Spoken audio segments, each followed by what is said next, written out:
Terima kasih Tuan Fuzi.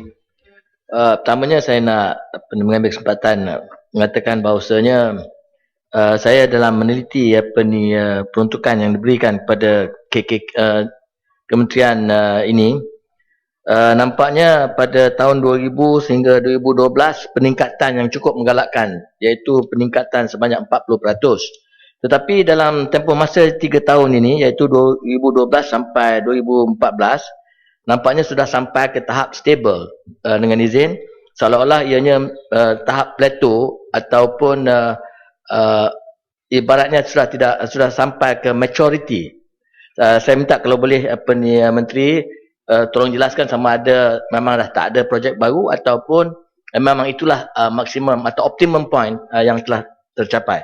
Yang kedua Tuan Fuzi, saya melihat bahawasanya dalam tajuk kod 10000 emolument kementerian adalah sebanyak 468 juta pada tahun ini dan akan meningkat dengan 6% pada 542 juta pada tahun hadapan. Dan saya melihat bahawa KKR ini memiliki kepakaran teknikal yang hebat, yang tinggi lagi berpengalaman lebih daripada 50 tahun. Dan saya percaya bahawasanya di bawah butiran 040000 iaitu dari 040100 hingga 700, kepakaran dari segi arkitek dan berbagai bentuk kejuruteraan adalah hebat. Tapi hanya saya berasa duka cita mengapakah dengan kepakaran yang hebat ini kita masih menggunakan foreign consultants dengan izin yang melibatkan perbelanjaan lebih daripada 7.2 atau 7.5 bilion dalam tempoh masa beberapa tahun ini. Saya percaya Tuan Ketua bahawasanya sebahagian daripada kepakaran itu tidak dimiliki oleh kementerian ini. Tetapi saya minta kalau boleh kerajaan memberi pertimbangan agar di mana ada kepakaran di dalam kementerian ini, kita tidak harus mendapat menggunakan khidmat konsultan, kerana ini boleh menyelamatkan banyak wang rakyat dan juga menyelamatkan wang kita daripada mengalir ke luar negara. Tuan Yang Ketua, ada beberapa perkara yang saya nak secara sepintas selalu minta Yang Berhormat Menteri tolong perjelaskan atau memberi penjelasan di atas tajuk 050100, iaitu cawangan kejuruteraan senggara yang membelanjakan yang diperuntukkan sebanyak 85 milion dan juga program khusus iaitu di bawah 060200 bayaran balik pinjaman LLM sebanyak 5 juta. Saya nak tahu apakah pinjaman ni pinjaman apa, dan minta Yang Berhormat Menteri nanti memberi penjelasan. Begitu juga kepada tajuk kepada Kepala 070300, iaitu bayaran penyelenggaraan dan operasi lebuhraya lingkaran penyuraian timur EDL sebanyak 8 juta. Tuan Yang Ketua, bawah tajuk 080100, maaf Tuan Fuzi, bayaran pampasan tol, saya merasa heran apa lagi bayaran pampasan yang perlu dilakukan oleh kerajaan. Kerana sebagai contoh, saya melihat umpamanya tol di Damansara, dahulunya tol itu digunakan oleh kenderaan yang terhad, tak banyak kenderaan yang lalu. Dan kerajaan telah mengenakan tol sebanyak 60 sen. Tetapi apabila kenderaan dah banyak, ibaratnya, this is not the exact figure Tuan Fuzi, saya beri contoh je. Dulu 100,000 sebulan, kita charge 60 sen. Kemudian bila masa berlalu, sekarang sudah ada 1 juta sebulan contohnya. Dah kena pendapatan dah meningkat, tetapi kerajaan masih meningkatkan menaikkan kos tol itu sebanyak RM1.60. So you dah multiply beberapa kali dan mendatangkan hasil yang cukup hebat. Tapi di sini di bawah 080100 ada lagi bayaran pampasan tol. Itu yang saya tak faham. Ya. Terima kasih kepada Tuan Pengerusi, terima kasih kepada Indah Mahkota.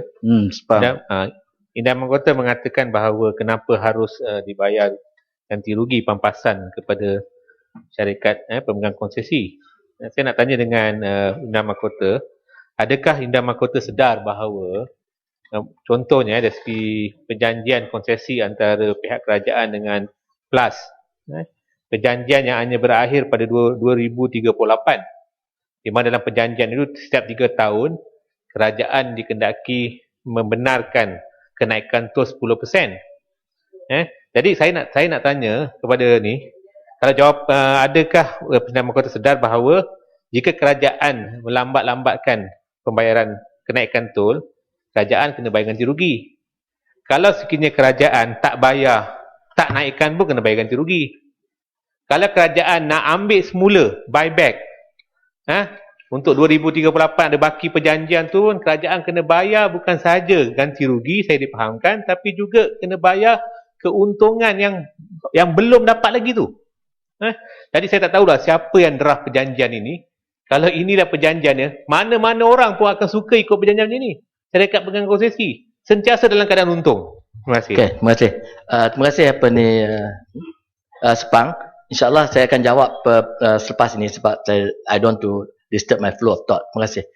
Tuan Ketua, saya akan jawab insyaAllah. Sebab saya ada tajuk bawah mauduk bawah pengeswastaan.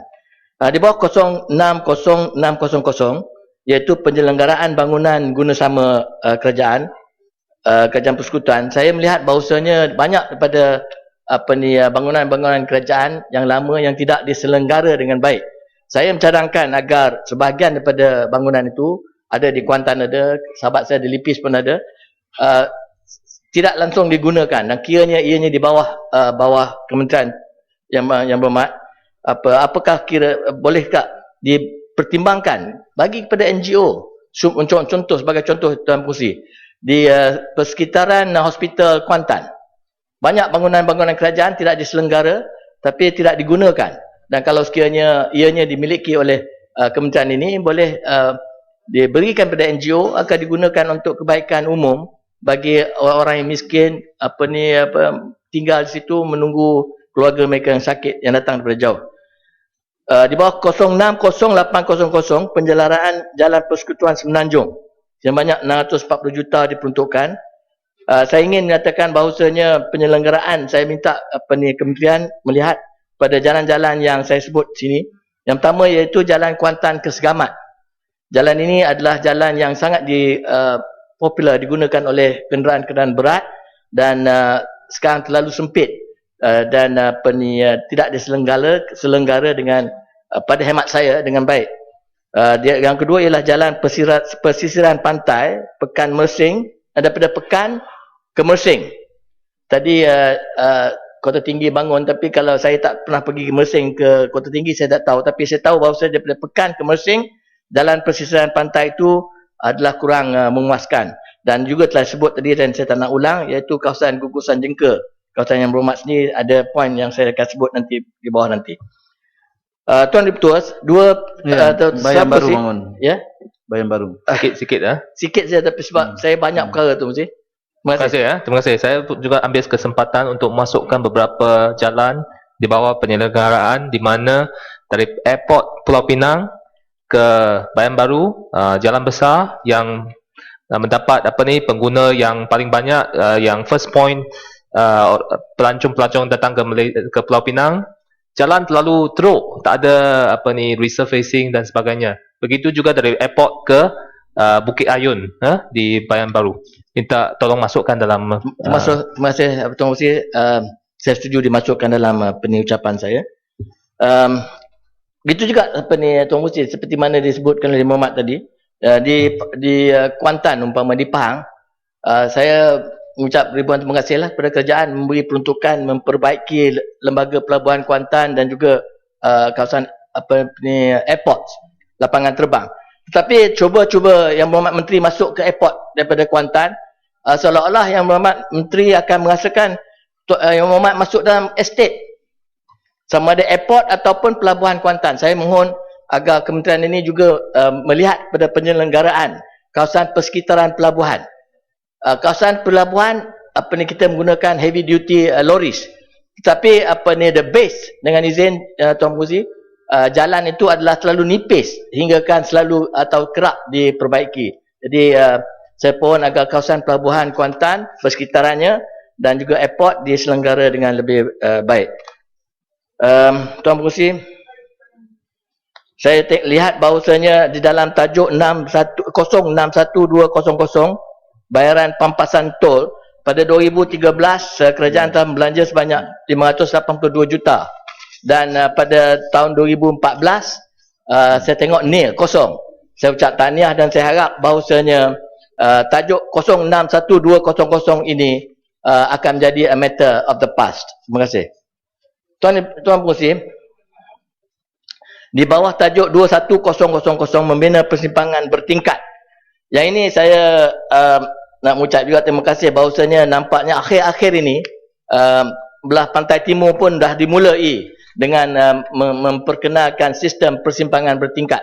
Dan saya mohon agar kementerian juga melihat pasal Kuantan, Temerloh, Bentong, ada bandar-bandar yang kadang-kadang pada hemat saya memerlukan kemudahan persimpangan bertingkat. Dan saya, walau bagaimanapun, saya ucap terima kasih ada 2-3 yang telah dibina di dalam kawasan Kuantan dan saya mengharapkan agar dipertingkatkan lagi kemudahan seperti itu.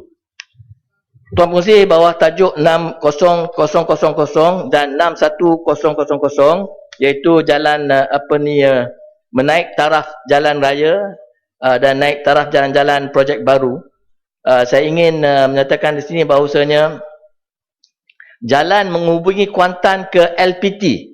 Saya sebut dalam perbahasan dasar tapi secara umum tarikh milik tapak adalah pada bulan 5 tahun 08. Tarikh siap ianya melibatkan, saya tak silap saya, hanya lebih kurang 4 km saja.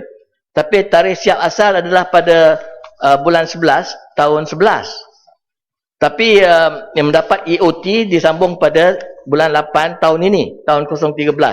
Tetapi sehingga hari ini dalam ucapan dasar yang berhormat Timbalan Menteri telah menjawab bahawasanya akan siap pada penghujung tahun ini. Tapi saya telah melawat kawasan tersebut, saya berasa duka cita bahawa saya merasakan bahawa tidak akan siap pada tahun ini dan saya percaya bahawasanya mungkin ada masalah dengan kontraktor. Saya harap kementerian akan turun melihat apakah masalahnya, sama ada bantu atau sebagainya. Tuan Pengerusi, saya ingat pada tahun penghujung tahun 90-an, masa itu saya dapat peruntukan daripada kementerian sebanyak 25 juta untuk membina jalan daripada ni saya minta pegawai catat dari jalan 25 juta jalan Tanah Putih melalui Cendrawasih ke Indramakota di Kuantan dan juga pembesaran ataupun penambahbaikan jalan Bukit Setongkol. Tapi ketika itu kita menghadapi masalah kewangan dan kerajaan telah memotong kepada daripada 25 juta kepada silap saya lebih kurang 13 juta. Ya, Indramakota, Gulong. Ya? Gulong. Banyak lagi Tuan Pengerusi ini. Sikit lagi. Okey, kalau gitu saya sebut gini je lah. Saya minta kalau boleh yang Berhormat Menteri tolong tengok yang ditarik balik tu diberikan balik. Saya nak laju-laju ni Tuan Pengerusi, saya nak sebut je lah. Jalan-jalan seperti Coastal Road tadi saya dah sebut, Bentong Road tadi, Bentong pun dah minta maaf, Lipis pun dah sebut. Ada kawasan Jengka, ada satu batang jalan daripada Maran ke Batu 55, adalah dibina dengan baik 5 tahun yang lalu, tapi lepas itu tak disambung ke simpang Jengka daripada Batu 55 ke simpang Jengka 8. Minta kalau boleh itu membantu Tuan Pengerusi itu sangat, Tuan Pengerusi punya kawasan lah. Banyak sangat ni tapi Tuan Pengerusi saya ringkas lah, saya gulung je lagi ni lah. Saya nak sebelum saya nak gulung, saya nak sebut satu lagi, iaitu dalam penggunaan kuari-kuari, iaitu tajuk 16000 16001. Banyak kuari-kuari JKR menggunakan blasting dengan menggunakan bahan letupan yang kadang-kadang melayanglah batu-batuan yang akan membahayakan rakyat setempat. Baru ni saya dapat satu aduan, tapi ini bukan perbuatan JKR, daripada pihak swasta di Indramakota 8, merosakkan rumah-rumah dan sebagainya. Saya nak mencadangkan kementerian agar menggunakan sistem kaedah baru dari segi letupan, iaitu apa yang dipanggilkan sebagai chemical blasting yang akan menyelamatkan penduduk setempat. Akhirnya saya nak menutup menggulung dengan ucap terima kasih kepada Pengerusi. Saya nak minta kementerian inilah tadi siapa yang bangkit tadi Sepang berkenaan dengan Sepang ke siapa? Saya tak ingat Tuan Pengerusi. Minta pasal masalah pengeswastaan. saya pohon masalah penguasaan ini, JKR you have, dengan izin fungsi, you have all the expertise. Jadi tak mau lagi dah jadi macam dulu, di mana buat jalan rugi, kemudian seperti mana dinyatakan tadi, kereta banyak, tapi 3 tahun sekali naik tol, 3 kereta lagi banyak naik tol, bermakna you are compounding the benefit, dengan izin Tuan Muzi, kepada pihak swasta, dan ini mengorbankan kesejahteraan rakyat ramai. Saya pohon agar JKR KKR ni to put your feet down, dengan izin. Satu. Yang kedua, tengok dulu Spanco semasa JKR melaksanakan program maintenance of government cars. Saya tahu from personal knowledge, bila privatize pada Spanco, harganya lebih melambung, lebih tinggi. Jadi defeats, dengan izin, the purpose of reducing cost and efficient treatment. Jadi saya minta kalau boleh kementerian ini jaga dari segi ni. Nombor 2, negotiated tender. Kementerian mesti put your feet down, dan jangan terlalu cepat untuk membuat bagi privatization, kononnya atas alasan untuk menjimatkan kewangan kerajaan, akhirnya membebankan kerajaan. Bila beban kerajaan tak ada duit, tambah lagi GST dan sebagainya. Akhirnya Tuan Musi, saya nak walau apa pun saya nak ucap tahniah pada, khususnya pada Jabatan Kerja Raya. Saya tak dengar lagi dah. Dulu kita dengar kalau JKR Tuan Musi, jangan kerja rajin. Sekarang ni kita dengar JKR ada tempat-tempatnya, jom kerja rajin. Di atas perubahan itu saya ucap tahniah, terima kasih Tuan Musi. Ya, Limbang. Terima kasih Datuk Pengerusi.